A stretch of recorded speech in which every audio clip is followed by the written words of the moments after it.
Antes de comenzar, dale like a este video y suscríbete al canal. Aquí cada historia trae una lección de vida. Las luces del estudio están sobre mí, cálidas pero no incómodas. Y la periodista me mira con esa mezcla de curiosidad y respeto que todavía me cuesta reconocer como algo dirigido hacia mí.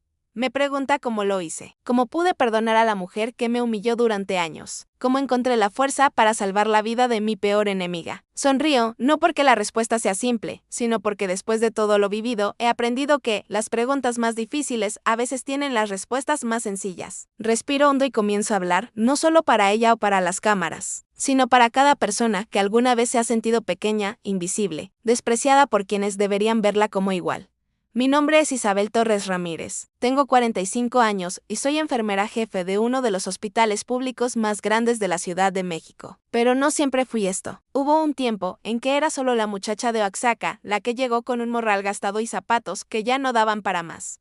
La que hablaba con acento del sur y trae a tierra bajo las uñas del campo donde creció. Hubo un tiempo en que nadie me veía, o peor aún, me veían solo para recordarme que yo no pertenecía a ese mundo de batas blancas y pasillos relucientes.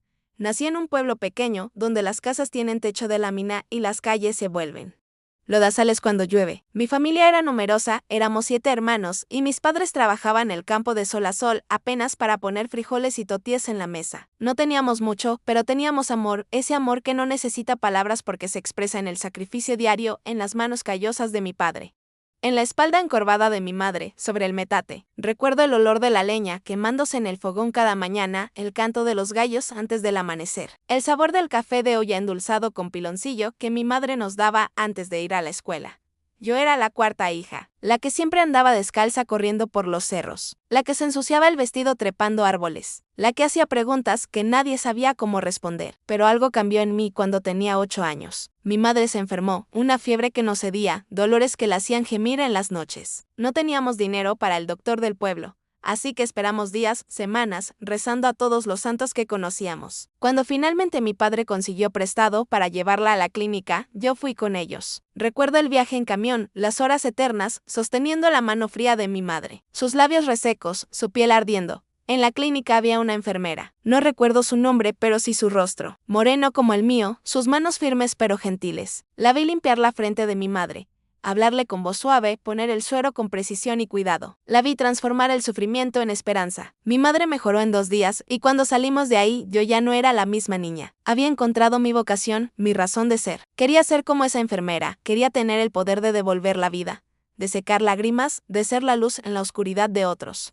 Le dije a mi madre que yo sería enfermera. Ella me miró con esa tristeza que tienen las madres cuando saben que el sueño de sus hijos es hermoso pero imposible. Me dijo que para eso se necesitaba estudiar mucho, ir a la ciudad, tener dinero. Yo tenía 8 años y no entendía de imposibles. Le dije que encontraría la manera. Ella solo asintió y me abrazó, y en ese abrazo sentí que me daba permiso para soñar, aunque ese sueño significara que algún día yo tendría que irme lejos de ella. Estudié como nunca nadie había estudiado en mi familia. En la primaria caminaba 2 horas para llegar a la escuela, 2 horas de regreso. Hacía mis tareas con la luz de una vela porque no teníamos electricidad. Leía cada libro que caía en mis manos, a veces 2, 3 veces, memorizando cada palabra. Mis hermanos se burlaban, me decían que me creía muy importante, que al final terminaría como todas, casada a los 15, con un bebé en brazos. Pero yo no les hacía caso. Tenía una llama dentro que nadie podía apagar. En la secundaria conseguí una beca, la primera de muchas que necesitaría. Mi profesor me ayudó con los papeles, convencí a mis padres de que me dejaran seguir estudiando. Tuve que ir a vivir con una tía en la ciudad más cercana. Dormía en un petate en su cocina, me levantaba a las 5 de la mañana para ayudarle con las tortillas antes de irme a la escuela. Por las tardes vendía dulces en la calle para pagar mis cuadernos. Los otros estudiantes me miraban raro, con mi ropa remendada, mis zapatos que dejaban ver los dedos, mi pelo siempre amarrado en una trenza porque no tenía dinero para cortármelo. Pero yo seguía adelante. Cada desprecio, cada mirada de lástima, solo alimentaba más mi determinación. La preparatoria fue más difícil. Conseguí otra beca, pero no cubría todo. Trabajaba limpiando casas los fines de semana, cuidando niños por las noches, haciendo cualquier cosa que me pagaran. Dormía 4, 5 horas cuando tenía suerte. Mis manos se llenaron de callos, mi espalda empezó a dolerme, pero mis calificaciones eran perfectas. Tenían que serlo. Era mi único camino. Cuando llegó el momento de entrar a la universidad,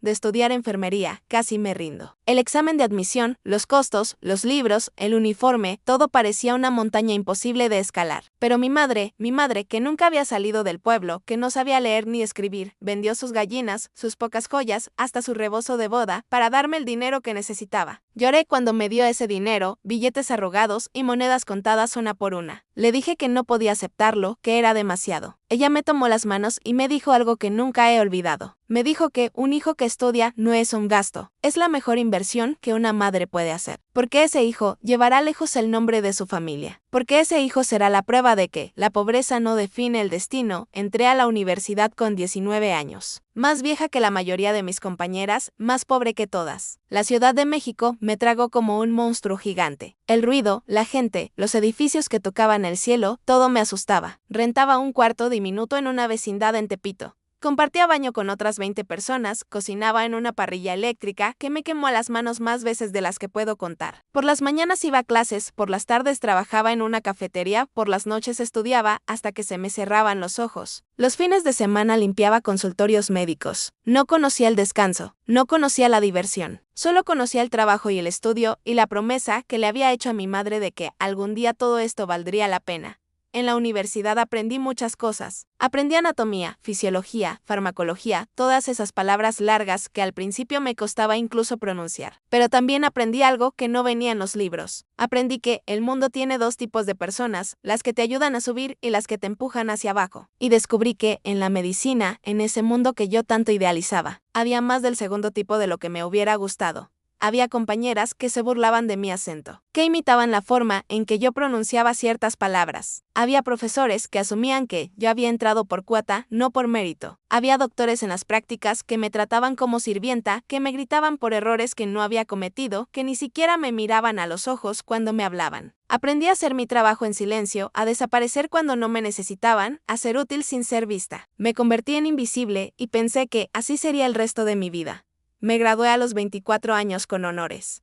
Aunque nadie de mi familia pudo ir a mi graduación porque no tenían dinero para el viaje, recibí mi título sola, entre cientos de familias celebrando. Y cuando salí de la ceremonia, me senté en una banca del parque y lloré. No de tristeza, sino de un sentimiento que no puedo nombrar. Algo entre orgullo y soledad, entre victoria y vacío. Llamé a mi madre desde un teléfono público y le dije que lo había logrado, que ya era enfermera. Ella lloró conmigo y a través del teléfono escuché a mis hermanos gritar de alegría. En ese momento sentí que todo había valido la pena. Conseguí trabajo en el Hospital General, uno de los más grandes de la ciudad. Era 1996 y yo tenía 25 años, llena de ideales y esperanzas. Pensé que ahí sería diferente, que en un hospital público, donde se atiende a los más necesitados, encontraría compañeros que compartieran mi visión de servicio. Pero me equivoqué. El hospital era un mundo en sí mismo, con sus jerarquías, sus rivalidades, sus pequeñas crueldades disfrazadas de profesionalismo. Empecé en el turno de noche, el turno que nadie quiere. El turno de las emergencias sin recursos, de los pasillos oscuros, de los pacientes que llegan desahuciados. Yo no me quejaba, hacía mi trabajo con dedicación, aprendía de cada caso, trataba a cada paciente como si fuera mi propia familia. Los pacientes me querían, me buscaban, me pedían que fuera yo quien les pusiera el suero, quien les curara las heridas. Pero mis superiores no lo veían así. Para ellos yo era solo otra enfermera más, una que además cometía el error de encariñarse demasiado con los pacientes. De perder tiempo escuchando sus historias en lugar de rotar rápido para atender más casos. Fue en ese hospital donde conocí a la DRAP Valeria Montes. Ella era 4 años menor que yo, pero había entrado como residente recién salida de una de las mejores universidades privadas del país. Era hermosa, con ese tipo de belleza que viene del cuidado y el dinero, cabello siempre perfecto, maquillaje impecable, uñas que nunca habían conocido el trabajo duro. Su padre era un cirujano reconocido, su madre venía de una familia de políticos. Valeria había nacido en la cima y nunca había tenido que subir. La primera vez que coincidimos en un turno, yo estaba atendiendo a una señora mayor que había llegado con dolor abdominal. La señora no hablaba español muy bien, era indígena, hablaba más en su lengua que en la mía. Yo me tomé el tiempo de entenderla, de calmarla, de explicarle con gestos y palabras sencillas lo que íbamos a hacer. Valeria entró como un huracán, me apartó con un movimiento de mano, le habló a la señora en un español rápido y condescendiente, y cuando la paciente no entendió, Valeria volteó hacia mí y dijo algo que nunca olvidaré. Dijo que el hospital no era un zoológico, que si no podíamos comunicarnos con los pacientes, entonces no deberían estar ahí ocupando camas que otros necesitaban. Lo dijo en voz alta, delante de enfermeras, de otros doctores, de la misma paciente que aunque no entendiera todo, sí entendió el tono, el desprecio, el odio apenas disimulado. Yo sentí que algo se rompía dentro de mí.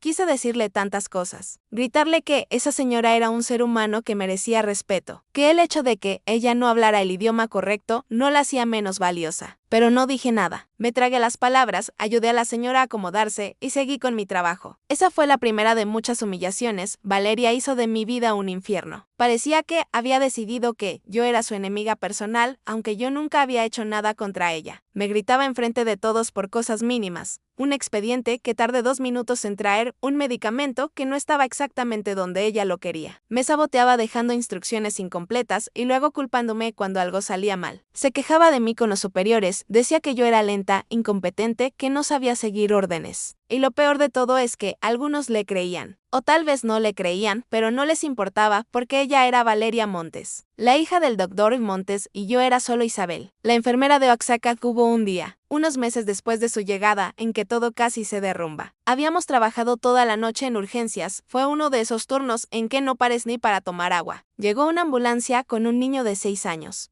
Atropellado, con traumatismo craneal. Yo estaba poniendo el suero, preparando todo para que los doctores pudieran empezar a trabajar. Valeria entró corriendo, me empujó y en el movimiento se cayó una charola con instrumental estéril. Ella no se detuvo, gritó que necesitaba otro set. Yo corrí a traerlo, pero cuando volví ella ya estaba trabajando con el instrumental del suelo contaminado. Le dije, con la voz más firme que pude, que ese instrumental no estaba estéril. Ella me miró con un odio que me heló la sangre y me dijo que me callara, que ella sabía lo que hacía, que una simple enfermera no tenía derecho a cuestionar a un médico. El niño sobrevivió, pero días después desarrolló una infección. Se investigó, se revisó todo, y yo tuve que decidir si hablar o callar. Sabía que si hablaba, Valeria haría todo lo posible por destruirme. Sabía que mi palabra contra la suya no valía nada, pero también sabía que si callaba, estaba traicionando todo en lo que creía. Así que hablé. Le dije al jefe de enfermería lo que había pasado. Hubo una reunión, una investigación. Valeria negó todo, dijo que yo estaba mintiendo por envidia, que yo tenía problemas personales con ella. Su padre habló con el director. Al final, no pasó nada. Valeria siguió como si nada, y yo me gané la fama de problemática. Cuéntame en los comentarios desde qué ciudad y país me estás viendo. Me encanta saber hasta dónde llegan estas historias. Después de eso, algo cambió en mí. No dejé de hacer mi trabajo bien, pero dejé de esperar justicia. Dejé de esperar que alguien me viera, me defendiera, me reconociera. Me enfoqué en lo único que podía controlar: la calidad de mi trabajo y el cuidado de mis pacientes. Si Valeria me gritaba, yo asentía y seguía adelante. Si me humillaba, yo respiraba hondo y olvidaba. Me convertí en piedra, en agua, en algo que ella no podía romper porque ya no había nada que romper. Los años pasaron y yo seguí subiendo, no por política sino por mérito. Me volví la mejor en lo que hacía. Cuando había una emergencia complicada, me pedían a mí. Cuando un paciente estaba crítico, querían que yo estuviera en el turno. Los doctores jóvenes aprendieron a respetarme, no por mi título sino por mi conocimiento. Sabía más de algunos procedimientos que muchos residentes. Podía poner un suero en una vena colapsada, intubar a un paciente en segundos, leer los signos vitales como quien lee un libro abierto. Me convertí en indispensable y eso me dio un poder silencioso que Valeria odiaba pero no podía quitarme. A los 38 años, me ofrecieron ser enfermera jefe del turno nocturno. No me lo esperaba. El director me llamó a su oficina y me dijo que yo había demostrado liderazgo, compromiso, excelencia. Me dijo que el hospital me necesitaba en esa posición. Acepté, no porque quisiera poder, sino porque pensé que desde ahí podría hacer más por los pacientes. Podría mejorar los protocolos, capacitar mejor al personal, hacer la diferencia que siempre había soñado hacer. Valeria para entonces ya era médica adscrita, especialista en medicina interna, con su propia consulta privada, además del hospital. Nos cruzábamos menos, pero cuando lo hacíamos, la tensión era palpable. Ella nunca me felicitó por mi ascenso. Nunca reconoció mi trabajo. Para ella yo seguía siendo la enfermera ignorante de Oaxaca que no merecía estar ahí. Hubo una ocasión, fue en una junta de personal, en que discutíamos sobre nuevos protocolos para el manejo de pacientes con sepsis. Yo propuse un sistema que había leído en una revista médica, algo que podría salvar vidas si lo implementábamos bien. Estaba nerviosa, era la primera vez que hablaba en una junta así, rodeada de doctores, de gente con títulos que pesaban más que el mío. Expuse mi idea lo mejor que pude, con datos, con evidencia. Hubo silencio cuando terminé, ese silencio incómodo que no sabes si es bueno o malo. Entonces Valeria habló. Dijo que le parecía interesante que una enfermera quisiera dar cátedra de medicina, que tal vez yo debería recordar cuál era mi lugar, que los protocolos médicos los decidían los médicos, no el personal de enfermería. Algunos se rieron, otros miraron hacia otro lado. El director carraspeó y dijo que lo discutiríamos después. Mi propuesta nunca se implementó. Yo salí de esa junta con las mejillas ardiendo, no de vergüenza sino de rabia contenida. Fui al baño, me encerré en un cubículo y por primera vez en años dejé que las lágrimas salieran. Lloré por todas las veces que me habían hecho sentir pequeña. Por todas las veces que mi conocimiento había sido despreciado solo porque venía de mí. Por todas las palabras que me había tragado para mantener la paz. Lloré hasta que no me quedaron más lágrimas, me lavé la cara, me miré al espejo y me prometí a mí misma que seguiría adelante. Que no le daría a Valeria ni a nadie el gusto de verme rendirme. Mis turnos nocturnos se convirtieron en mi refugio. En la noche el hospital es diferente, más callado, más honesto. Es cuando llegan los casos más desesperados, las emergencias que no pueden esperar al día. Es cuando ves la muerte de cerca, cuando aprendes que la vida pende de un hilo más delgado de lo que la gente cree. Yo me entregaba a esos turnos completamente, era mi vocación en su forma más pura. No había política, no había apellidos importantes. Solo había pacientes que necesitaban ayuda y personal que hacía lo posible por dársela.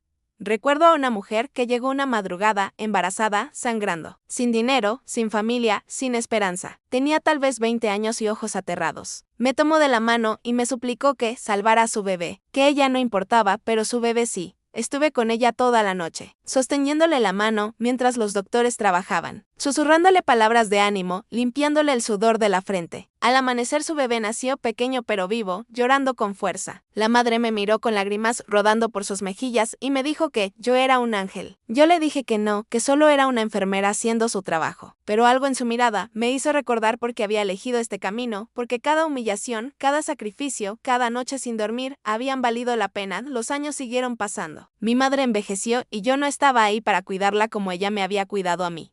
Mis hermanos formaron familias, tuvieron hijos, construyeron vidas, y yo solo visitaba en Navidad y si la suerte me daba los días libres. Me convertí en la hija que se fue, la que eligió su carrera sobre su familia, aunque ellos nunca me lo reprocharon. Mi madre me llamaba cada semana, me preguntaba si comía bien, si descansaba, si había encontrado a alguien con quien compartir mi vida. Yo le mentía, le decía que sí, que todo estaba bien. No le contaba sobre las humillaciones, sobre el cansancio, sobre las noches en que llegaba a mi departamento diminuto y me dejaba caer en la cama, sin fuerzas ni para quitarme el uniforme.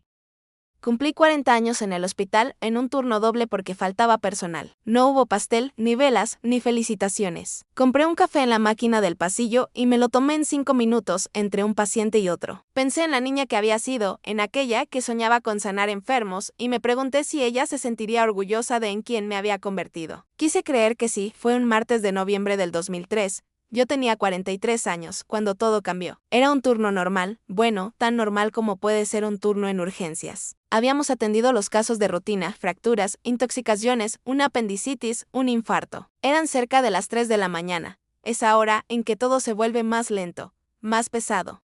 Cuando el cansancio se mete en los huesos y cada movimiento requiere un esfuerzo consciente. Entonces sonó el radio. Ambulancia en camino con víctima de accidente automovilístico, mujer de 39 años, politraumatizada, estado crítico, 5 minutos fuera. Todo el equipo se puso en movimiento, preparamos la sala de trauma, los sueros, el instrumental, cada quien sabía exactamente qué hacer porque lo habíamos hecho 1000 veces. Yo estaba coordinando todo, dando órdenes, verificando que estuviéramos listos. La ambulancia llegó con las sirenas aullando en la noche. Las puertas se abrieron y los paramédicos sacaron la camilla corriendo. Vi el cuerpo en la camilla, inconsciente, cubierto de sangre, intubado, conectado a 1.000.000 de cables y bolsas. Vi el rostro destrozado, hinchado, casi irreconocible. Y aún así, la reconocí. El corazón me dio un vuelco tan fuerte que pensé que me iba a caer. Era Valeria. La DRAP Valeria Montes estaba en esa camilla, destrozada, muriendo. Los paramédicos gritaban los detalles mientras corríamos hacia la sala de trauma. choque frontal, había salido disparada del auto, traumatismo craneal severo, fracturas múltiples, hemorragia interna probable, presión arterial cayendo, pulso débil. Yo escuchaba las palabras, pero mi mente estaba en otro lugar. Vi pasar mi vida en segundos, cada humillación, cada desprecio, cada palabra venenosa que ella me había lanzado. Vi su cara de burla cuando me hizo quedar como tonta frente a todos. Vi su sonrisa satisfecha cuando mi propuesta fue rechazada. Vi años de dolor concentrados en ese momento. Llegamos a la sala de trauma y empezamos a trabajar. Los residentes de turno comenzaron la evaluación primaria, yo dirigía a las enfermeras, todos nos movíamos con la precisión de una coreografía ensayada 1000 veces. Pero yo sentía que me movía en cámara lenta, como si estuviera fuera de mi cuerpo, viéndolo todo desde arriba. Uno de los residentes, el doctor Pacheco, un joven de 27 años que recién había empezado su especialidad, me miró y susurró algo que me dijo que era la doctora Montes, que cómo era posible, que qué hacíamos. Había pánico en su voz. Valeria no era solo una doctora más, era casi una leyenda en el hospital por su apellido, por sus conexiones, por su arrogancia también. Vi las miradas del equipo. Vi el miedo, la duda, la presión de saber que, si algo salía mal, las consecuencias serían terribles. Vi que el doctor Pacheco temblaba mientras trataba de decidir qué hacer primero. Vi que las enfermeras más jóvenes estaban paralizadas. Y en ese momento, supe que si yo no tomaba el control, Valeria iba a morir. No por falta de conocimiento médico, sino por el miedo a equivocarse tratando a alguien importante.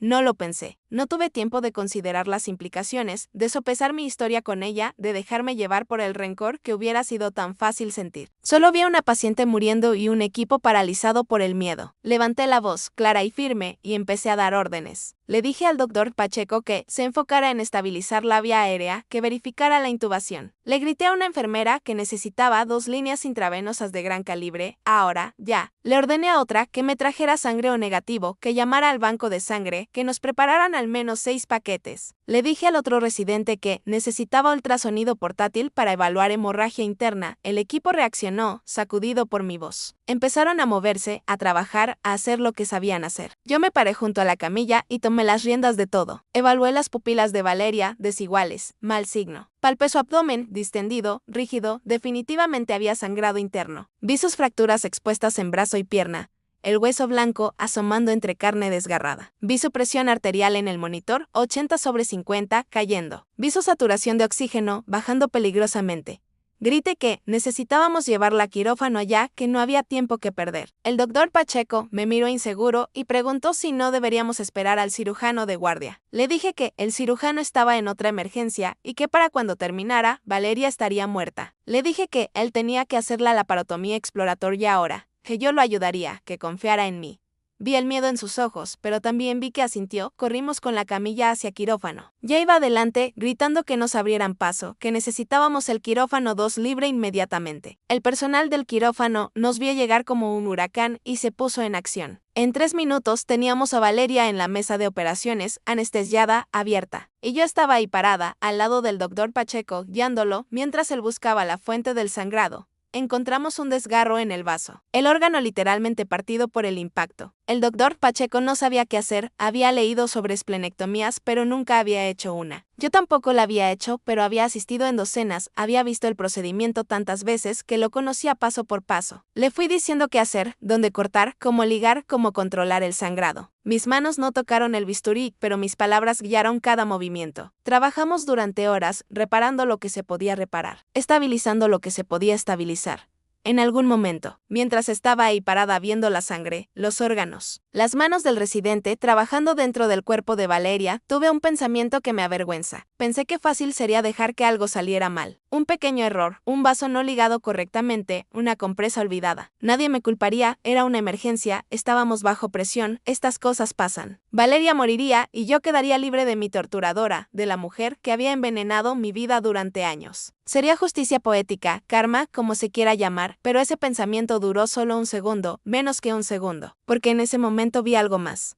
Vi a una hija, porque Valeria era hija de alguien que la amaba. Vi a una hermana, porque había escuchado que tenía hermanos. Vi a un ser humano que respiraba, que sentía, que tenía derecho a vivir independientemente de lo mala persona que hubiera sido. Y supe, con una claridad absoluta, que si yo dejaba que ella muriera, no sería ella la que perdería. Sería yo. Perdería todo lo que me había convertido, toda la razón por la que había elegido esta profesión. Perdería mi alma, así que hice lo contrario. Redoble mi concentración. Me aseguré de que cada paso se hiciera perfectamente. Cuando el doctor Pacheco dudaba, yo le daba confianza. Cuando parecía que íbamos a perderla, yo encontraba la solución. Luché por su vida con la misma ferocidad con la que hubiera luchado por la vida de cualquier paciente, con la misma dedicación que le había dado a la señora indígena que Valeria había despreciado, con el mismo amor que le había dado a la madre soltera que me llamó Ángel.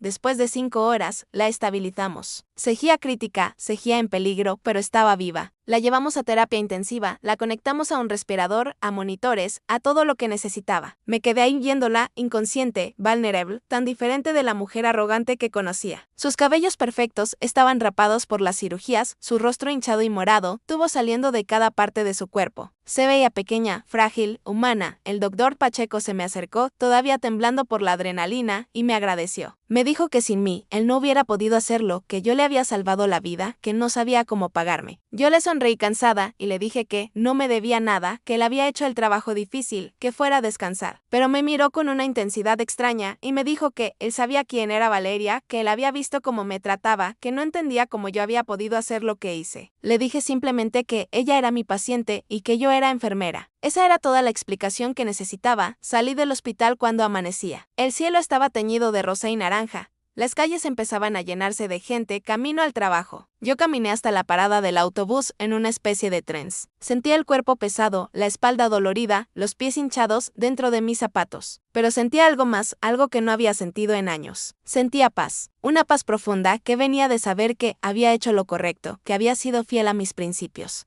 Que había honrado a aquella niña de 8 años que soñó con sanar enfermos. No esperaba nada a cambio. No esperaba que Valeria cambiara, que me agradeciera, que de repente se volviera buena persona. La gente no cambia así. Solo esperaba poder seguir con mi vida, seguir haciendo mi trabajo, seguir siendo quien era. Pero el universo, o Dios, o el destino, tenía otros planes. La noticia de lo que había pasado se extendió por el hospital como fuego. Para la tarde, todo el mundo sabía que la Dra. Valeria Montes había tenido un accidente terrible, que había estado al borde de la muerte, que la enfermera Isabel Torres la había salvado. Pero lo que realmente hizo que la historia se volviera legendaria fue lo que alguien agregó, que Isabel y Valeria eran enemigas. Que Valeria había humillado a Isabel durante años. Que Isabel tuvo la oportunidad de dejarla morir pero eligió salvarla. No sé quién empezó el rumor. Tal vez alguna enfermera que había presenciado alguna de las humillaciones. Tal vez algún doctor que conocía la historia. Tal vez el mismo doctor Pacheco que no pudo guardar el secreto. El caso es que la historia salió del hospital, llegó a los periódicos, a las noticias, a la televisión. De repente yo era noticia nacional. La enfermera humilde que salvó a su enemiga. La mujer de principios que puso el deber antes que el rencor. El ejemplo de lo que significa ser verdaderamente profesional. Empezaron a llamarme periodistas. Querían entrevistas, querían fotos, querían mi historia. Yo los rechacé a todos. No quería fama, no quería reconocimiento, no quería nada de eso. Solo quería volver a mi trabajo, a mi vida normal. Pero era imposible. Donde quiera que iba en el hospital, la gente me miraba diferente. Mis colegas me trataban con un respeto que nunca había tenido. Los doctores me consultaban, me pedían mi opinión. El director me llamó a su oficina y me felicitó personalmente. Me dijo que yo era un orgullo para la institución. Valeria estuvo en terapia intensiva durante 2 semanas. Pasó por múltiples cirugías. Tuvo complicaciones, infecciones, momentos en que parecía que no lo lograría. Yo seguía haciendo mis turnos, pero siempre pasaba por terapia intensiva a verla. No hablaba con ella, no podía, estaba sedada la mayor parte del tiempo. Solo me paraba junto a su cama unos minutos. Revisaba su chart, me aseguraba de que estuviera recibiendo el mejor cuidado posible. Las enfermeras de terapia intensiva me contaban cosas. Me contaban que el padre de Valeria, el famoso doctor Montes, había venido y había preguntado quién la había salvado. Cuando le dijeron mi nombre, él pidió hablar conmigo. Yo no quería, pero accedí porque era el padre de mi paciente. Me lo encontré en el pasillo, un hombre mayor, con cara de haber envejecido 10 años en 2 semanas. Me vio y no supe qué esperar, pero lo que hizo me sorprendió. Se acercó a mí y se detuvo, me miró a los ojos, y sin decir palabra, se inclinó. Me hizo una reverencia, ahí en medio del pasillo. Luego se enderezó, me tomó las manos, y con voz rota me dijo gracias. Solo eso, gracias.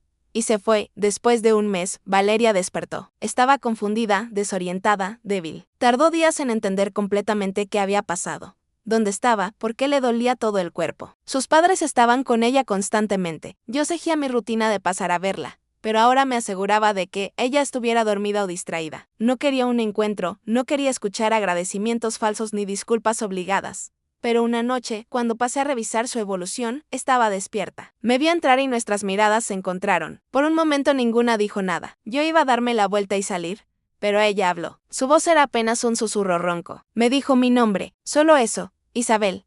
Lo dijo de una manera que nunca la había escuchado decirlo, sin desprecio, sin burla, casi con reverencia. Me quedé quieta, sin saber qué hacer. Ella siguió hablando, con dificultad, pausando para tomar aire. Me dijo que sabía lo que había hecho, que le habían contado todo, que sabía que yo le había salvado cuando pude haberla dejado morir. Me dijo que ella no merecía mi ayuda, que había sido terrible conmigo, que me había tratado peor de lo que se trata a un enemigo. Las lágrimas empezaron a rodar por sus mejillas, lágrimas que se mezclaban con las cicatrices y los moretones de su cara. Yo no sabía qué decir. Había imaginado este momento de 1000 maneras diferentes, pero ahora que estaba pasando, me di cuenta de que no había preparado ninguna respuesta. Así que dije la verdad. Le dije que yo no lo había hecho por ella. Le dije que lo había hecho porque era mi trabajo, mi vocación, mi razón de ser. Le dije que cada paciente merece lo mejor que puedo dar, sin importar quiénes sean, qué hayan hecho o cómo me hayan tratado. Le dije que, si tuviera que hacerlo de nuevo, lo haría exactamente igual, porque esa es quien soy yo. Valeria siguió llorando. Me dijo que ella no sabía que existían personas como yo, que había crecido en un mundo donde todos buscaban beneficios, donde cada acción tenía un precio, donde la bondad era debilidad. Me dijo que yo le había enseñado algo que nunca aprendió en la universidad ni en su casa. Me había enseñado lo que significa ser verdaderamente humano. Si esta historia tocó tu corazón, deja tu like y suscríbete ahora. La próxima historia podría hablar directamente contigo. No supe qué responder a eso. Solo asentí, ajusté su suero, verifiqué sus signos vitales y me fui. Dejé que ella procesara lo que necesitaba procesar. Yo no estaba ahí para darle absolution ni para recibir disculpas. Estaba ahí para hacer mi trabajo. Los meses siguientes fueron extraños. Valeria se recuperó lentamente. Las fracturas sanaron, las heridas cerraron, pero ella ya no era la misma. Físicamente llevaba las cicatrices del accidente, una en la frente que nunca desaparecería, una cojera leve en la pierna derecha. Pero los cambios más grandes eran internos. La arrogancia había desaparecido. La crueldad había sido reemplazada por algo más suave, más humano. Cuando volvió al hospital, meses después, no como paciente sino como doctora de nuevo, la gente notó el cambio. Era más amable con las enfermeras, más paciente con los estudiantes, más considerada con los pacientes. Buscó hablar conmigo varias veces, pero yo la evité. No por odio, sino porque no necesitaba su gratitud. No necesitaba que me convirtiera en su proyecto de redención. Yo seguía siendo quien había sido siempre, y eso era suficiente.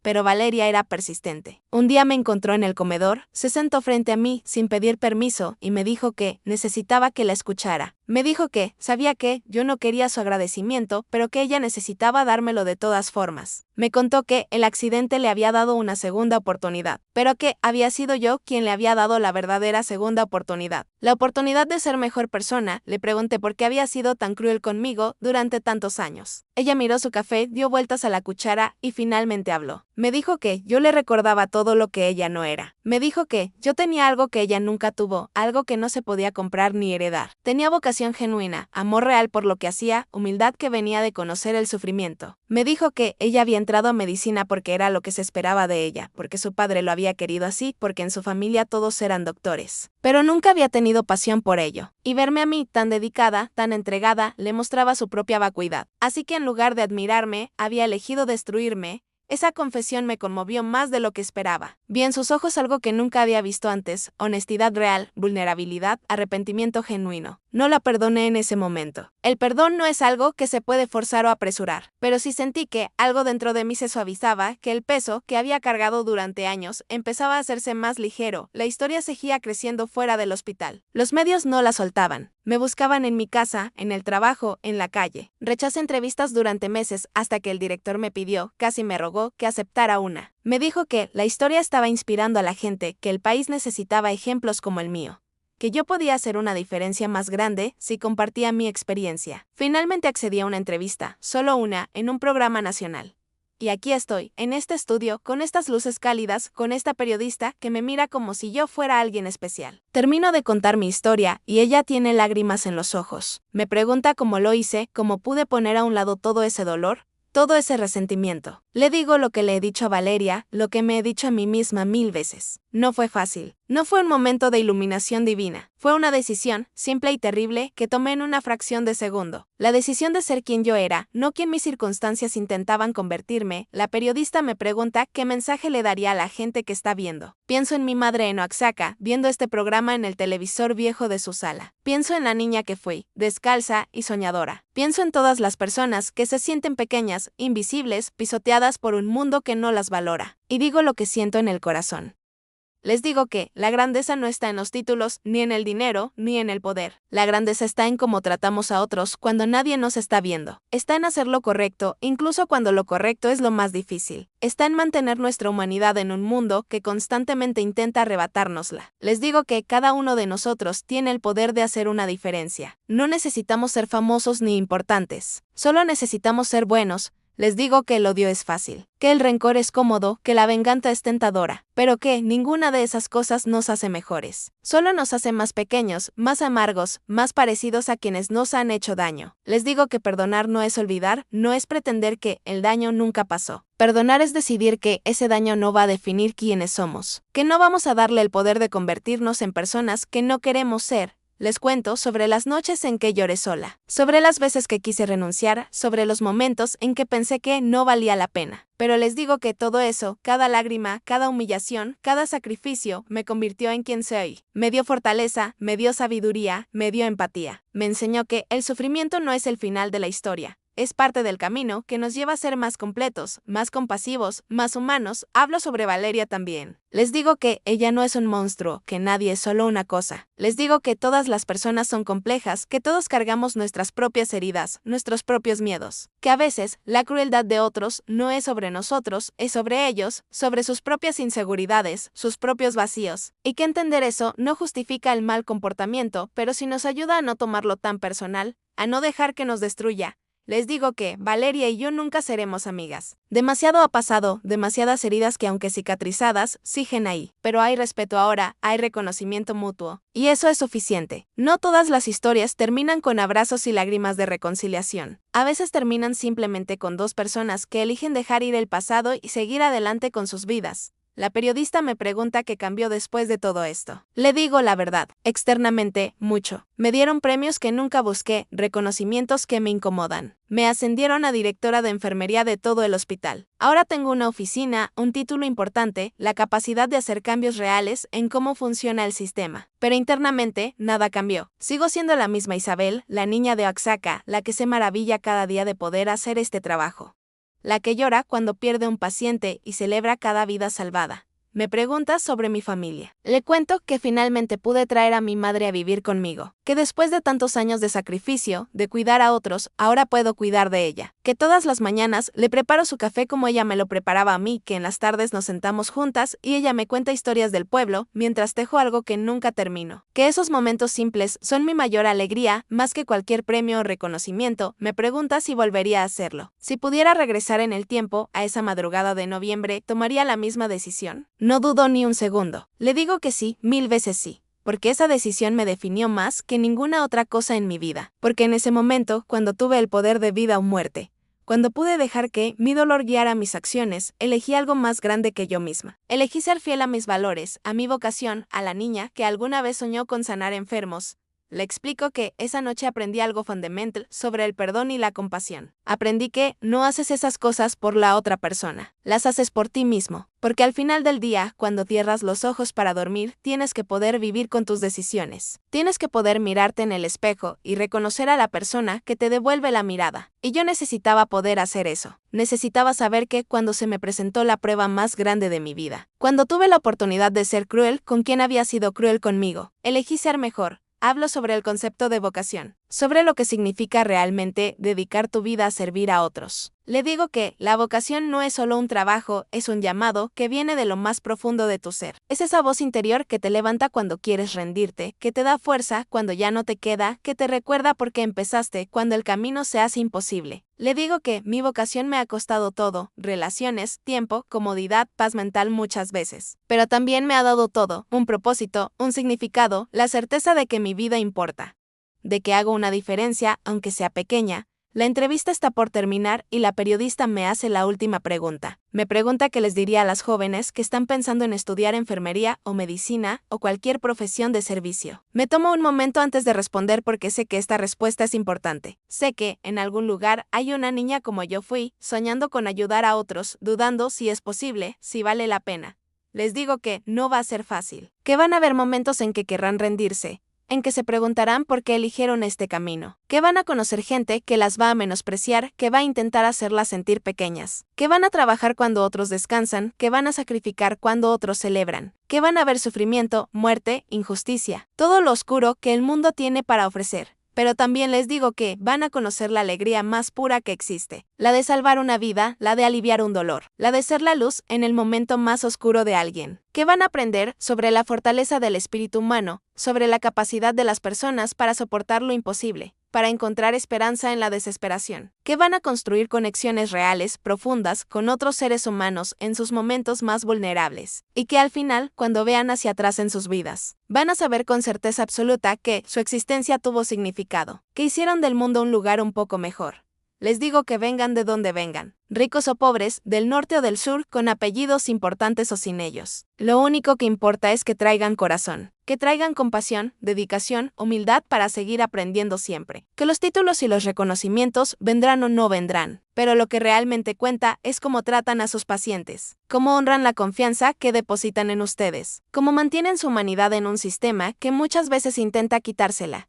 Y les digo que, cuando llegue su momento, su prueba, ese instante en que tengan que elegir entre lo fácil y lo correcto. Espero que recuerden esta historia. Espero que recuerden que una mujer humilde de Oaxaca eligió salvar a su enemiga porque eso era lo correcto. Y que si yo pude hacerlo, ellas también pueden. Que todos podemos. La entrevista termina. Las cámaras se apagan. La periodista me abraza y me agradece por mi tiempo, por mi honestidad, por mi ejemplo. Salgo del estudio hacia el estacionamiento y el sol está bajando, tiñendo el cielo de rojo y púrpura. Me siento en mi auto por un momento antes de arrancar, solo respirando, dejando que la experiencia se asiente. Pienso en todo el camino recorrido. Desde aquella clínica, donde vi a la enfermera cuidar a mi madre, hasta este día, en este estudio de televisión. Pienso en todas las versiones de mí que han existido. La niña soñadora, la estudiante hambrienta, la enfermera invisible, la profesional respetada. Y me doy cuenta de que todas esas versiones siguen dentro de mí, que nunca he dejado de ser ninguna de ellas. Pienso en Valeria también, en cómo un momento puede cambiar una vida, dos vidas, en cómo el sufrimiento puede ser el maestro más cruel pero también el más efectivo, en cómo a veces salvamos a otros pero terminamos salvándonos a nosotros mismos en el proceso. Manejo de regreso a casa, por estas calles que ya conozco de memoria. Paso por el hospital, donde he pasado tantas horas de mi vida. Las luces están encendidas en urgencias, sé que dentro hay enfermeras y doctores lidiando con sus propias batallas, salvando vidas, haciendo la diferencia. Me siento parte de algo más grande que yo. Parte de una tradición de servicio que viene desde los primeros sanadores, que continuará mucho después de que yo me haya ido. Llego a mi departamento, pequeño pero cómodo, lleno de las cosas que he juntado a lo largo de los años. Mi madre está en la sala viendo televisión. Sonríe cuando me ve entrar. Le pregunto cómo estuvo su día. Ella me cuenta sobre la visita de una vecina, sobre el guisado que preparó. Me dice que le gustaron las flores que le compré, que las puso en un florero junto a la ventana donde les da el sol de la tarde. Nos sentamos a cenar juntas, solo nosotras dos, compartiendo comida simple, tortillas calientes, frijoles refritos, un poco de queso. Y en este momento, en esta simplicidad, encuentro más felicidad que en todos los premios y reconocimientos juntos. Porque al final, esto es lo que importa. No la fama, no el respeto público, no la vindicación sobre mis enemigos, sino estos momentos tranquilos con la gente que amo, sabiendo que he vivido de acuerdo con mis valores, que he sido fiel a quien soy. Mi madre me toma la mano a través de la mesa. Sus manos están viejas ahora, llenas de manchas y arrugas, pero siguen siendo las manos más hermosas que he visto. Me dice que está orgullosa de mí, que siempre lo ha estado, desde el día en que le dije que quería ser enfermera. Me dice que yo fui su mejor inversión, su mayor logro. Y yo lloro porque después de todo lo que he logrado, después de todas las vidas que he salvado, lo que más significa para mí es haber hecho sentir orgullosa a mi madre. Esa noche, antes de dormir, me paro frente al espejo de mi cuarto. Veo a una mujer de 45 años, con canas asomándose en las sienes, con arrugas alrededor de los ojos de tanto sonreír y de tanto llorar. Veo las cicatrices en mis manos de tantos años de trabajo. Veo el cansancio en mi postura, pero también veo la satisfacción, la paz, la certeza de una vida bien vivida. Y pienso en esa niña de 8 años en Oaxaca, la que vio a una enfermera y decidió que eso era lo que quería hacer. Pienso en todo lo que esa niña no sabía, todo el dolor y el sacrificio que vendría, y me pregunto si le diría, si pudiera regresar y hablar con ella. ¿Le advertiría sobre las dificultades? ¿Le contaría sobre las humillaciones que enfrentaría? No, no lo haría, porque esa niña necesitaba su inocencia, su optimismo inquebrantable, su fe ciega en la bondad del mundo. Esa fe fue lo que la sostuvo, lo que me sostuvo, a través de todo. Y aunque el mundo intentó quitármela miles de veces, aunque gente como Valeria hizo todo lo posible por destruirla, al final prevaleció. La niña en mí sobrevivió y es ella quien guía cada decisión que tomo, cada acción que hago. Cierro los ojos y por un momento puedo sentirla, puedo sentir a esa niña dentro de mí, todavía soñando, todavía creyendo. Y le hago una promesa. Le prometo que nunca voy a dejar de honrarla, que nunca voy a traicionar sus sueños, que hasta mi último día voy a ser la enfermera que ella quería ser. La enfermera que salva vidas no por reconocimiento sino por vocación. La enfermera que trata a cada paciente con dignidad y respeto. La enfermera que elige la compasión sobre el orgullo, el servicio sobre el ego, la humanidad sobre todo lo demás. Apago la luz y me meto en la cama. Mañana tendré que levantarme temprano, otro turno, otros pacientes, otras vidas que dependerán de mis manos y mi conocimiento. Habrá emergencias, habrá dramas, habrá momentos en que me sentiré cansada y querrá rendirme, pero seguiré adelante porque eso es lo que hago, eso es quien soy. Y mientras me quedo dormida, pienso en Valeria una última vez. Pienso en cómo dos personas que parecían destinadas a ser enemigas eternas encontraron algo más grande que su enemistad. No encontramos amistad, no encontramos amor, pero encontramos respeto mutuo, entendimiento y tal vez, solo tal vez, un tipo de redención para ambas. Ella aprendió que la crueldad tiene consecuencias, que la arrogancia es una prisión, que el poder real viene de la humildad y el servicio. Yo aprendí que el perdón no es un regalo que le das a tu enemigo, es un regalo que te das a ti mismo. Aprendí que la compasión es la forma más alta de fortaleza. Aprendí que cuando eliges ser bueno en un mundo que te da todas las razones para ser malo, te conviertes en algo extraordinario. Y esa es mi historia. No es una historia de venganza o de justicia poética. Es una historia más simple y más profunda que eso. Es una historia sobre elegir ser humano cuando sería más fácil ser otra cosa. Sobre mantener tu luz encendida cuando todo alrededor es oscuridad. Sobre recordar por qué empezaste cuando el mundo te da 1000 razones para detenerte. Es una historia sobre una niña de Oaxaca que soñó con sanar enfermos y nunca dejó que nadie le robara ese sueño. Sobre una mujer que enfrentó desprecio y humillación y respondió no con odios y no con excelencia. Sobre una profesional que cuando tuvo el poder de vida o muerte sobre su enemiga, eligió la vida porque eso es lo que las enfermeras hacen. Salvan vidas, todas las vidas, sin condiciones. Y si esta historia enseña algo, espero que sea esto, que la grandeza no está en vencer a tus enemigos. Está en no dejar que tus enemigos te conviertan en algo que no eres. Que el verdadero triunfo no es cuando el otro cae, sino cuando tú te mantienes en pie fiel a tus principios. Que al final del día, lo único que realmente importa es poder mirarte al espejo y reconocer a la persona que te devuelve la mirada y estar orgullosa de ella. Yo salvé a Valeria esa noche de noviembre, pero la verdad más profunda, la que me tomó meses entender, es que al salvarla a ella, me salvé a mí misma. Me salvé de convertirme en alguien que no quería ser. Me salvé de perder mi humanidad en el proceso de buscar justicia. Me salvé de dejar que el dolor del pasado envenenara mi futuro. No salvé a mi enemiga, salvé a una vida, y con eso, salvé también la mía. Esa es mi verdad, esa es mi historia, y cada día, con cada paciente que atiendo, con cada vida que toco, sigo escribiendo esa historia, sigo honrando a esa niña de 8 años, sigo siendo la enfermera que siempre soñé ser. No por fama, no por dinero, no por reconocimiento, sino porque algunas personas nacen para hacer ciertas cosas y yo nací para sanar, para servir, para ser una luz en la oscuridad de otros. Y mientras haya aliento en mi cuerpo, mientras mis manos puedan trabajar y mi mente pueda pensar, seguiré haciendo exactamente eso. Porque no es solo mi trabajo, es quien soy, es mi vocación, es mi vida, y no la cambiaría por nada en el mundo.